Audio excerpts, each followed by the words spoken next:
নমস্কার, সবাইকে স্বাগত আমার স্বপ্না খোঁজ এডুকেশন চ্যানেলে। আমি সুজিত কুমার মাইতি, ইতিহাসের শিক্ষক। চলে এসেছি আজকে মোটিভেশন বাংলা একটি মোটিভেশন ভিডিও নিয়ে। আজকের বিষয় স্মৃতিশক্তি বৃদ্ধির উপায়। ভিডিওটি ভালো লাগলে লাইক, কমেন্ট, শেয়ার ও সাবস্ক্রাইব করে রাখবেন। আর পাশের নোটিফিকেশান বোতামটি সক্রিয় করে পাশে থাকবেন, যাতে এইরকম নতুন নতুন মোটিভেশন ভিডিও সবার সামনে আপনার কাছে চলে আসতে পারে। শুরু করছি আজকের বিষয়, স্মৃতিশক্তি বৃদ্ধির উপায়। কি বলা হচ্ছে? স্মৃতিশক্তি বৃদ্ধির জন্য পর্যাপ্ত ঘুম 7 থেকে 8 ঘন্টা, নিয়মিত ব্যায়াম, সুষম খাদ্য গ্রহণ এবং মস্তিষ্কের ব্যায়াম যেমন ধাঁধা, নতুন কিছু শেখা অত্যন্ত জরুরি। ওমেগা 3 সমৃদ্ধ খাবার এবং সবুজ শাকসবজি মস্তিষ্কের কার্যক্ষমতা বাড়ায়। এছাড়াও ধ্যান, প্রচুর জলপান এবং চিনিযুক্ত খাবার এড়িয়ে চলা স্মৃতিশক্তি তীক্ষ্ণ করতে সাহায্য করে। এবার স্মৃতিশক্তি বাড়ানোর কিছু কার্যকর কৌশল নিম্নে আলোচনা করা হলো। প্রথম, জীবনযাত্রার পরিবর্তন। প্রথমে যেটা আছে, পর্যাপ্ত ঘুম। রাতে 7 থেকে 8 ঘন্টা পর্যাপ্ত ঘুম মস্তিষ্কের স্মৃতি ধরে রাখতে সাহায্য করে। দ্বিতীয়ত, নিয়মিত ব্যায়াম। অ্যারোবিক ব্যায়াম যেমন দ্রুত হাঁটা, দৌড়ানো মস্তিষ্কে অক্সিজেন সরবরাহ বাড়ায় এবং নতুন মনোসংযোগ তৈরি করে। এরপর মানসিক চাপ কমানো। নিয়মিত ধ্যান বা প্রাণায়াম ও যোগা করলে স্মৃতিশক্তি বৃদ্ধি পায়।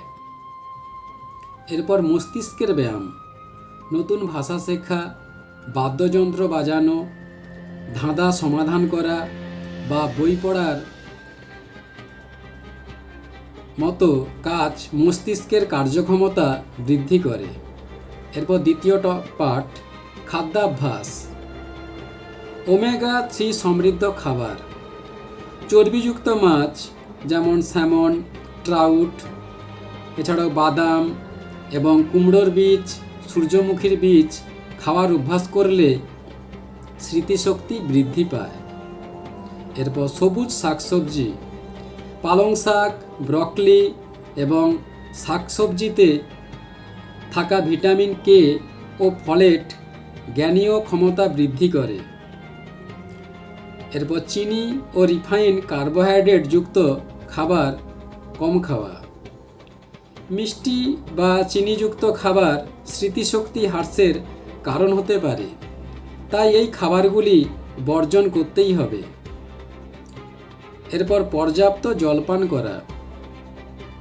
শরীর আর্দ্র থাকলে মস্তিষ্কের কার্যকারিতা বৃদ্ধি পায়। দিনে সময় মতো পর্যাপ্ত ঠান্ডা বা গরম জল পান করা উচিত। ডাক্তাররা উষ্ণ গরম জল খাওয়ার পরামর্শ দেয়। তৃতীয় পাঠ, স্মৃতিশক্তি চর্চার কৌশল। প্রথমে পুনরাবৃত্তি।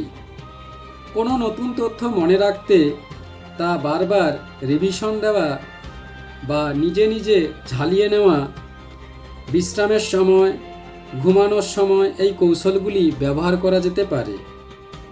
এরপর কাজের তালিকা তৈরি। গুরুত্বপূর্ণ বিষয় লিখে রাখলে মস্তিষ্কের উপর চাপ কমে এবং মনে রাখা সহজ হয়। অর্থাৎ প্রতিদিনের কাজ দিনলিপির মতো খাতায় বা নোট প্যাডে লিখে রাখা উচিত। এরপর মনোযোগ বৃদ্ধি করা। কাজের সময় মাল্টিটাস্কিং না করে একটি মাত্র বিষয়ের ওপর সম্পূর্ণ মনোযোগ দিতে হবে, না হলে স্মৃতিশক্তি বিভ্রান্ত হয়। অর্থাৎ যে কোনো কাজের সময় সেই কাজটির উপর কনসেন্ট্রেশন বা মনোসংযোগ দিতে হবে, তবে স্মৃতিশক্তি ও কাজের সফলতা আসবে। পরিশেষে বলা যায় যে নিয়মিত জীবনযাত্রার এই পরিবর্তনগুলো আনলে দীর্ঘমেয়াদে স্মৃতিশক্তি ও মস্তিষ্কের কার্যক্ষমতা বৃদ্ধি পায়।